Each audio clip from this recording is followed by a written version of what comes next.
ಶಿವರಾತ್ರಿ ಅಂದ ತಕ್ಷಣವೇ ಏನೋ ಒಂದು ಸಂಭ್ರಮ, ರಜದ ದಿನವೂ ಸಹ ಇರುತ್ತೆ. ಭಗವಂತನ ಉಪಾಸನೆ ಮಾಡಲಿಕ್ಕೆ ಬಹಳ ಕಾಲಾವಕಾಶಗಳಿರುತ್ತೆ. ಅದು ಉಪವಾಸದ ದಿನ. ವಿಶೇಷವಾಗಿ ಶಿವರಾತ್ರಿ ಅಂದರೆ ಉಪವಾಸದ ದಿನ. ಉಪ ಅಂತಂದ್ರೇನು?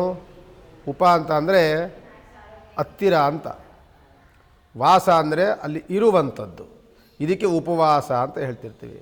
ಯಾವಾಗ ನಾವು ಉಪವಾಸವಿರ್ತೀವಿ ಆವಾಗ ನಮಗೆ ನಿದ್ರೆ ಬಾರೋದಿಲ್ಲ, ತೂಗುಡಿಕೆ ಬರೋದಿಲ್ಲ, ಭಾಳ ದೇಹ ಲವಲವಿಕೆಯಿಂದ ಭಾಳ ಚುರುಕಾಗಿರುತ್ತೆ.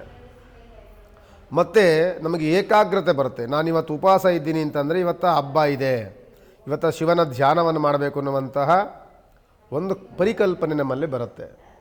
ಶಿವರಾತ್ರಿಯ ದಿನದಂದು ಉಪವಾಸ ಇರುವಂಥದ್ದು ಅತ್ಯಂತ ಶ್ರೇಷ್ಠತೆಯ. ಪ್ರಾತಃ ಕಾಲದಿಂದಲೂ ಸಹ ಉಪವಾಸವಿದ್ದು ಭಗವನ ಉಪಾಸನೆ, ಧ್ಯಾನ, ಭಜನೆ, ಕೀರ್ತನೆಗಳನ್ನು ಮಾಡ್ತಾ ಬಂದು ನಿಮ್ಮ ಮನೆಯಲ್ಲಿ ಹತ್ತಿರದಲ್ಲಿರುವಂಥ ಶಿವನ ದೇವಸ್ಥಾನಕ್ಕೆ ಹೋಗಿ ಒಂದು ದರ್ಶನವನ್ನು ಪಡ್ಕೊಳ್ಳಿ. ನಿಮ್ಮ ಕುಟುಂಬದ ಹೆಸರಿನಲ್ಲಿ ಬಿಲ್ವಾರ್ಚನೆಯನ್ನು ಮಾಡಿಸಿ.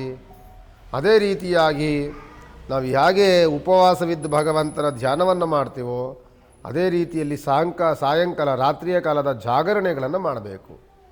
ಶಿವರಾತ್ರಿ ದಿನದಂದು ಒಂದೊಂದು ಜಾವಕ್ಕೂ ಸಹ ಅಭಿಷೇಕವಾಗ್ತಾ ಇರುತ್ತೆ. ಭಗವಂತ ಅಭಿಷೇಕ ಪ್ರಿಯ. ಕ್ಷೀರಾಭಿಷೇಕದಿಂದ ಹಿಡಿದು ಪಂಚಾಮೃತ ಅಭಿಷೇಕವನ್ನಾಗಲಿ, ಪಂಚಗಂಧಾಭಿಷೇಕವನ್ನಾಗಲಿ, ಪುಷ್ಪಾಭಿಷೇಕವನ್ನಾಗಲಿ, ರಸಾಭಿಷೇಕವನ್ನಾಗಲಿ ನಮಗೆ ಅನುಕೂಲಕರವಾದಂಥ ಅಭಿಷೇಕಾದಿಗಳನ್ನು ನಾವು ಮಾಡ್ತಾ ಇರ್ಬೋದು. ಅನಂತರದಲ್ಲಿ ಸಾಯಂಕಾಲ ಜಾಗರಣೆಯನ್ನು ಮಾಡುವಂಥದ್ದು ಅತ್ಯಂತ ಮುಖ್ಯವಾಗುತ್ತೆ. ಹೇಗೆ ಉಪವಾಸವಿರ್ತೀವೋ ಭಗವಂತನ ಧ್ಯಾನದಲ್ಲಿಯೇ ತಲ್ಲೀನರಾಗಿ ನಾವು ಭಗವಂತನ ಉಪಾಸನೆಗಳನ್ನು, ಕೀರ್ತನೆಗಳನ್ನು, ಭಜನೆಗಳನ್ನು ಮಾಡ್ತಾ ನಾವು ಉಪವಾಸವಿದ್ದು ಭಗವಂತನ ಧ್ಯಾನದಲ್ಲಿದ್ದು ಅನಂತರದಲ್ಲಿ ಮಾರನೇ ಬೆಳಿಗ್ಗೆ ಸೂರ್ಯೋದಯವಾದ ನಂತರದಲ್ಲಿ ಪ್ರಾತಃ ಕಾಲದಲ್ಲಿ ಅಭಿಷೇಕವನ್ನು ಮಾಡ್ತೇವೆ. ಒಂದು 4:15 7 ಗಂಟೆ ತನಕನೂ ಸಹ ಮತ್ತೊಂದು ಪ್ರಾತಃ ಕಾಲದ ಉಪಾಸನೆ. ಅದನ್ನು ಮಾಡಿದ್ಮೇಲೆ ನಮಗೆ ಉಪವಾಸ ಅಂತ್ಯವಾಗುತ್ತೆ. ಮತ್ತು ನೀವೇನು ಬೇಕಾದರೂ ಸೇವನೆಯನ್ನು ಮಾಡ್ಬೋದು. ಹಾಗಾದರೆ ಗುರುಗಳೇ, ನಾನು ಉಪವಾಸ ಇದ್ದೀನಿ, ನಾನು ಏನೇನು ತಿನ್ನಬೇಕು ಅಂತ ಕೇಳಬೇಡಿ.